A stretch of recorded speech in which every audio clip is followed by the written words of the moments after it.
F-Bus.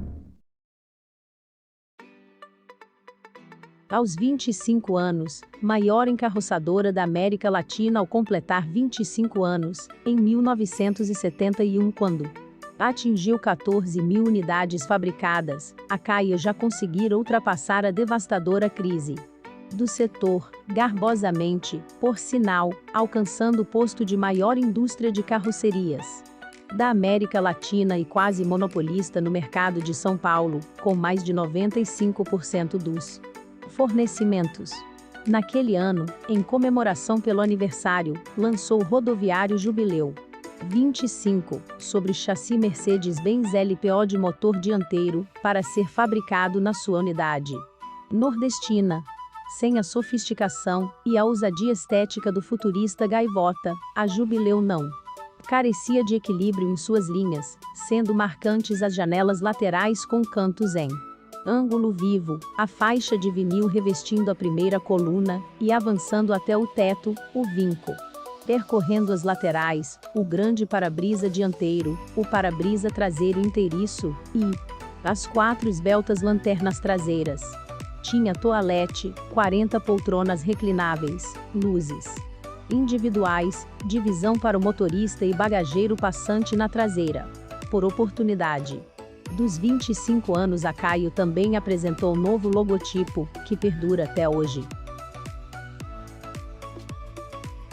A Caio foi a primeira firma brasileira a preparar furgões e micro-ônibus para os recém-lançados caminhões leves Mercedes-Benz L608, os Mercedinhos, projetando em 1972 uma série de versões de carroceria para equipá-los. A linha foi batizada Verona. Utilizando a dianteira da cabine fornecida pela Mercedes-Benz, era composta por diversas versões: ambulância, micro-ônibus, escolar, turismo, executivo, camping, furgão com portas traseiras ou laterais, 11,5 m3 de volume interno, furgão cabine dupla e ambulância. Os veículos acompanhavam o estilo das versões fabricadas pela Mercedes-Benz na Alemanha. Em 1974, contudo, os micros ganhariam desenho próprio da Caio, com linhas mais retas e janelas maiores, porém mantendo dianteira do L608, passando a chamar-se Carolina. A partir do ano seguinte, também seriam fabricados em Jaboatão.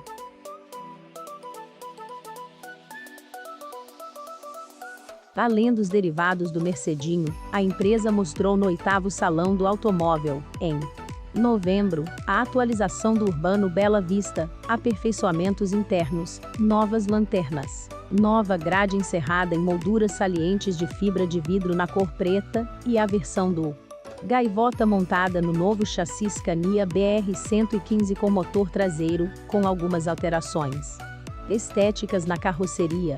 Também aproveitou o salão para lançar o concurso Caio de desenho de carrocerias de ônibus, aberto a universitários de arquitetura, desenho industrial e engenharia. Em 1974, a Caio renovou a linha de ônibus urbanos lançando mais uma carroceria de grande sucesso, Gabriela, com linhas mais retas, grande área envidraçada, amplo uso de fibra de vidro e iluminação fluorescente de série, porém ainda com colunas inclinadas. Com ela, a Caio lançou o para-brisa traseiro plano, em peça única, solução logo copiada pelo restante da indústria. O modelo seria atualizado no Salão do Automóvel de 1976, como Gabriela II, quando ganhou colunas verticais. O Gabriela foi o primeiro urbano da Caio fornecido em versão articulada, quer sobre os recém-lançados chassis Volvo nacionais, quer sobre o canhestro chassi Scania com motor dianteiro. Também no Salão de 1976, apresentou sua primeira carroceria com estrutura em duralumínio, tecnologia absorvida a partir da aquisição da Metropolitana, que ocorrera em janeiro daquele ano. Era o Corcovado, derivado do Metropolitana Independência, de 1972. Na contramão do futurista Gaivota, era um rodoviário de traços pouco inspirados, com os Detalhes de acabamento de praxe, que logo foi incorporado à frota da Única e colocado em operação na rota da Via Dutra. A empresa exaltava como qualidades únicas do modelo A: redução do número de lugares, de 36 para 32, oferecendo mais espaço entre os bancos, serviço de água filtrada com copos de papel, piso acarpetado e vidros fumê.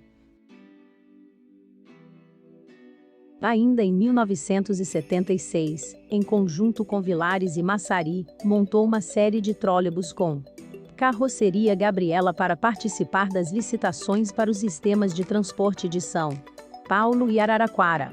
A Caio era responsável pelas carrocerias monobloco, 12.0 m de comprimento, 3 portas largas e 106 passageiros, e a Massari pelas plataformas, que utilizavam elementos mecânicos Fiat Diesel/FNM. Em 1977 haveria mais um lançamento: o Intermunicipal Itaipu, também apresentado como rodoviário e turismo, igualmente originado do Gabriela, com pequeno rebaixo no teto, à frente, para-brisas ampliados e caixa de itinerário transferida para o interior da cabine. Vencendo a crise de 1980 apesar da recessão econômica do final da década de 70, que já prenunciava futuros problemas para a indústria nacional de carrocerias, ainda houve espaço para alguma atividade até que a grande crise explodisse em 1982. A Caio iniciou a década de 80 fortalecendo seus bem-sucedidos esforços de exportação. Com isso, conseguiu inicialmente manter a produção em níveis aceitáveis, em torno de 500 unidades mensais, 200 em São Paulo, 200 no Rio e 100 em Pernambuco, representando as exportações 40% desse total. Também procurou reforçar o foco em seu negócio principal, desfazendo-se da Única Auto Ônibus, vendida para a Aviação Itapemirim. Foi também em 1980 que a Caio colocou em operação parte da nova planta de Botucatu, oficialmente inaugurada, porém, apenas em 1985, com capacidade de produção de 700 unidades mensais. Era uma das maiores fábricas de carrocerias do planeta. Para lá foi levada a produção de carrocerias de alumínio, até aí feita na Metropolitana, que foi então fechada. 1980 também teve 3 novidades, pelo lado do produto. Por encomenda do governo federal, a Caio fabricou os 2 papamóveis, que transportaram o Papa João Paulo II em sua primeira viagem ao Brasil. Os chassis eram Mercedes-Benz L608, e as carrocerias, baseadas no Micro Carolina, a linha urbana Gabriela, foi substituída pelo modelo Amélia.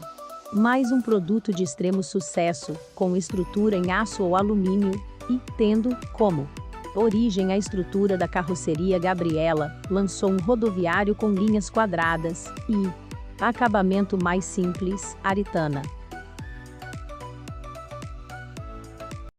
Durante aqueles anos, apesar da permanente postura reativa de seus dirigentes, a Caio teve que participar, seguindo os demais grandes fabricantes, dos programas federais de modernização dos trólebus e das carrocerias urbanas, origem do Projeto Padrão, iniciativas que definiriam as normas básicas, técnicas e dimensionais, às quais os equipamentos para transporte urbano de passageiros deveriam passar a atender. A partir da nova carroceria Amélia foram fabricados alguns protótipos de ônibus diesel, sobre chassi Volvo, e de trólebus, em consórcio com a Scania Vilares e com a Massari Brom Boveri, todos eles com portas largas, suspensão pneumática e estrutura em aço de alta resistência, como determinavam as especificações das carrocerias padrão. Amainada a crise, a Caio voltou a insistir no mercado rodoviário, lançando no início de 1985 o moderno Squalo, em coincidência com a festa de 40º aniversário da empresa, e com a inauguração oficial da fábrica de Botucatu. O ônibus, construído em duralumínio e montado Sobre plataforma Mercedes-Benz 0-364 alongada para 13,0 metros, tinha diversos detalhes estéticos pouco usuais. Enorme para-brisa dianteiro inteiriço, pequenos faróis retangulares, acentuando a pureza das linhas da frente, revestimento lateral em chapa de alumínio contínua e elevação do teto, na traseira, onde foi montado um spoiler. Os bagageiros, passantes, ultrapassavam 11 metros cúbicos de volume, e um grande número de opcionais era oferecido. Segundo o fabricante, o ônibus tinha melhor penetração aerodinâmica do mercado NACIONAL. A expectativa, mais uma vez frustrada, da Caio era conquistar, com o novo modelo, 20% do mercado de ônibus rodoviários de piso alto. Logo a seguir foi a vez da reestilização do Micro Carolina que, dispensando a dianteira estampada em chapa de aço original da Mercedes-Benz, ganhou personalidade própria, inclusive um sutil spoiler na extremidade traseira do teto. O Carolina, que a essa altura, já não utilizava apenas os chassis Mercedes, mas também Ford e Volkswagen, continuava a ser disponibilizado em grande número de versões, inclusive como furgão de carga. Em 10 anos, 3 modelos urbanos: o funcional Vitória, o convencional Alpa e o pós-moderno Millennium em 1988, 8 anos após a apresentação do Amélia, foi lançado seu substituto, Vitória, mais um urbano de grande sucesso. Exposto em dezembro do ano anterior na V-Transpo, tinha linhas limpas e modernas. Bonito como nenhum outro urbano. Caio, seu equilíbrio e harmonia, eram especialmente ressaltados nas versões padrão e articulada com motor central. A caixa de itinerário integrada ao para-brisa, o para-brisa dianteiro e as portas inteiriços, opcionais, e a larga grade horizontal pintada nas cores da carroceria em muito, contribuíam para a impressão de funcionalidade comunicada pelo estilo da carroceria. O Vitória recebeu iluminação fluorescente e painel de instrumentos, e capô do motor com novo desenho. O cordão de acionamento da campainha foi substituído por botões instalados nos balaustres. Foi também preparada uma versão rodoviária, com leves alterações na dianteira, caixa do itinerário reduzida e transferida para trás do para-brisa, pequena inclinação na parte dianteira do teto, spoiler traseiro, faróis no para-choque. Modelo simplificado, destinado a chassis com motor dianteiro. Com ele a empresa procurava compensar o fracasso do rodoviário Squalo que, desde o lançamento 4 anos antes, só conseguira vender 10 unidades.